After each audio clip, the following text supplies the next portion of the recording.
আজকে আমরা ডিটারমিনেন্টের আরেকটা অঙ্ক নিয়ে এসেছি, যেটা জয়েন্টের জন্য ইম্পর্টেন্ট। আগের যে দুটো অঙ্ক আছে তার থেকে এই অঙ্কটা অপেক্ষাকৃত সহজ। অঙ্কটা দেখতেই পাচ্ছ, একটা ডিটারমিনেন্ট দিয়েছে, রো বরাবর দিয়েছে 1 1 1। প্রথম রোটা হচ্ছে 1 1 1, তারপর ওটা হচ্ছে এবিসি, তারপর ওটা a cube b cube c cube is divisible by A plus B plus c. তার মানে এই যে যেটা ডিটারমিনেন্টটা দেওয়া আছে সেটা a plus B plus c দিয়ে ভাগ যাবে।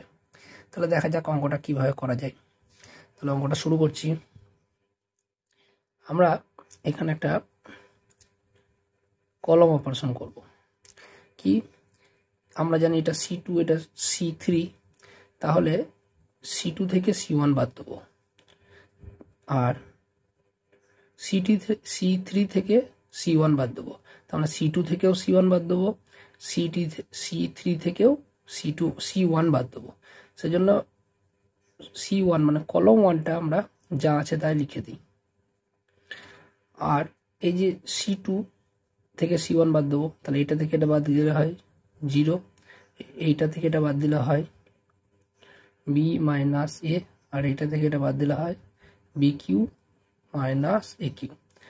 আর এই কলম থেকে এই কলম বাদ দিলে এটা হবে 0, এটা হবে C মাইনাস এ, আর এটা হবে CQ মাইনাস AQ।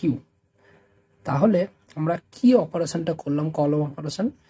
এই জায়গাটায় করেছি C2 minus C1, C2 minus C1।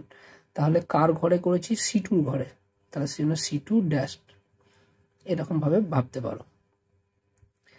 আর C3 ঘরে করেছি, সেজন্য C3 ড্যাশ দিয়ে C3 মাইনাস C1।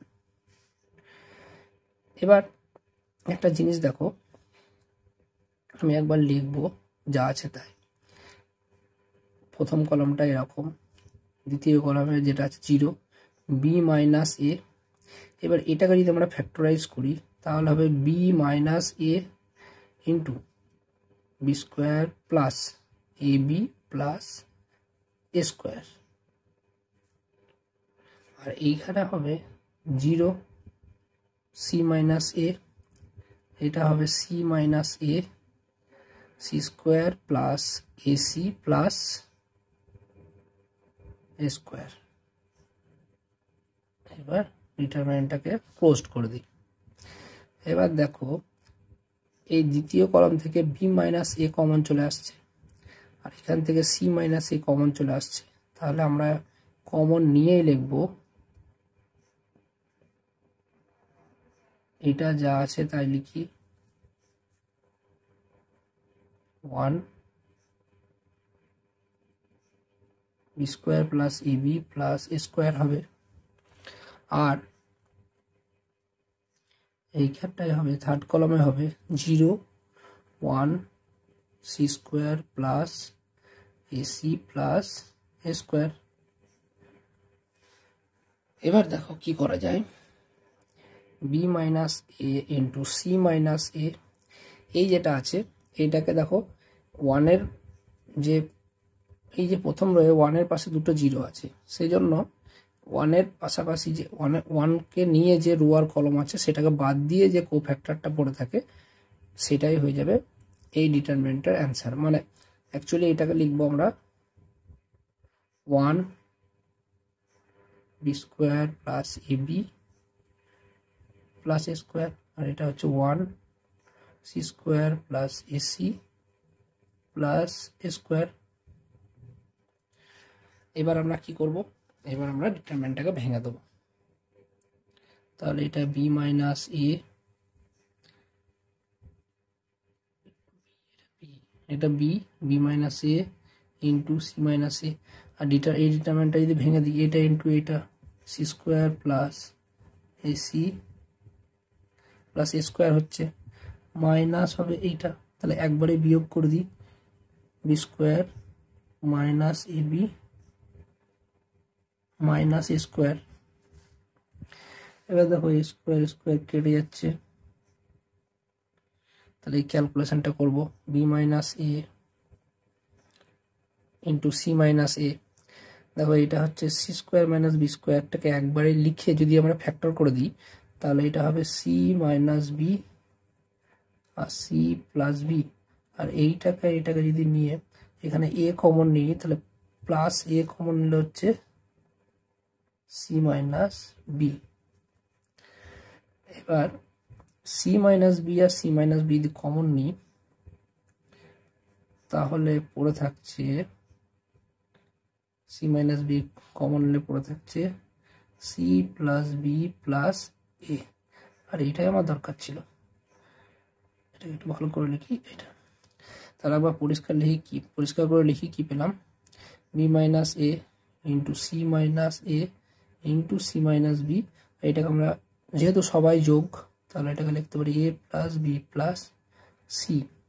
হ্যাঁ, তার আগে এখানে একটা অঙ্কতে এটা একটা কথা লেখা থাকবে, এখানে লেখা থাকবে এই যে অঙ্কটা দেওয়া আছে এখানে লেখা থাকবে a not equal to b not equal to c, এটা লেখা থাকবে। এটার অর্থই হচ্ছে এ বি সি সমান নয়।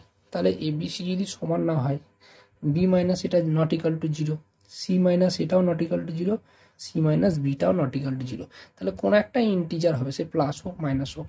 তাহলে ভাবো এটা কোনো একটা সংখ্যা, এটা কোনো একটা সংখ্যা, এটা কোনো একটা সংখ্যা, এটা এ প্লাস বি প্লাস সি। তার মানে নিশ্চয়ই এই যে ডিটারমিনেন্টটাকে এ প্লাস বি প্লাস সি ভাগ করে। হ্যাঁ, তাহলে এখান থেকেই প্রমাণ হয়ে যাচ্ছে যে this is divisible by A plus B plus C. তাহলে এইটাই হয়ে যাচ্ছে তোমার প্রুফ। এইটা থেকেই এখানে লিখে দেবে কেবল, যেহেতু a not equal to b not equal to c, so a plus B plus c divided this, বা যেহেতু since a not equal to b not equal to c, so this determinant is divisible by a plus b plus c। তাহলে এই হয়ে গেল তোমাদের এই অঙ্কটা আগের যে দুটো অঙ্ক আছে তার থেকে কিন্তু অপেক্ষাকৃত সহজ অঙ্ক, কিন্তু এই একটা দুটো অঙ্ক করতে করতেই মানে এই টাইপের অঙ্ক কিন্তু আরো আছে। এটা সহজ, এবার দেখবে এটা থেকে আরেকটু জটিল আসবে, মানে অঙ্ক টাইপগুলো এরকম। আর আগের যে দুটো ডিটারমিনেন্ট দিয়েছি দারুণ ইম্পর্টেন্ট, ওই ডিটারমিনেন্টের মতো আরও ইম্পর্টেন্ট কিছু ডিটারমিনেন্ট আছে। আমি ধীরে ধীরে এই ডিটারমিনেন্ট চ্যাপ্টার থেকে মোটামুটি 10-15টা মতো ইম্পর্টেন্ট ডিটারমিনেন্ট আমার এই ভিডিওতে আলোচনা করে দেবো।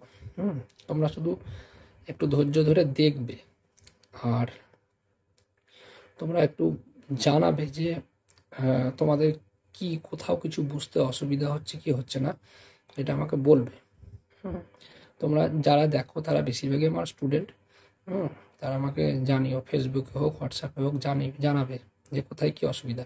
আর যারা আমাকে ডাইরেক্ট চেনো না তারা কমেন্টে লিখতে পারো যে কোন কোন অঙ্ক করালে ভালো হয়, তোমাদের যদি কোনো অঙ্ক না মিলে থাকে সেগুলো আমাকে জানাবে, আমি কিন্তু করে দেবো, চেষ্টা করে আমি করে দেবো। আমি একসঙ্গে এই জয়েন্টের অঙ্কগুলো দেখাচ্ছি, পাশাপাশি আমি মাধ্যমিকের অঙ্কগুলো 2-1টা ভিডিও বানাচ্ছি আস্তে আস্তে, এবং 11-12 অঙ্কও দিই আমি।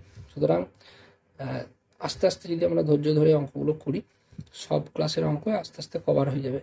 তোমাদের অসুবিধা হলেই পাঠাবে। ঠিক আছে, তাহলে গুড নাইট।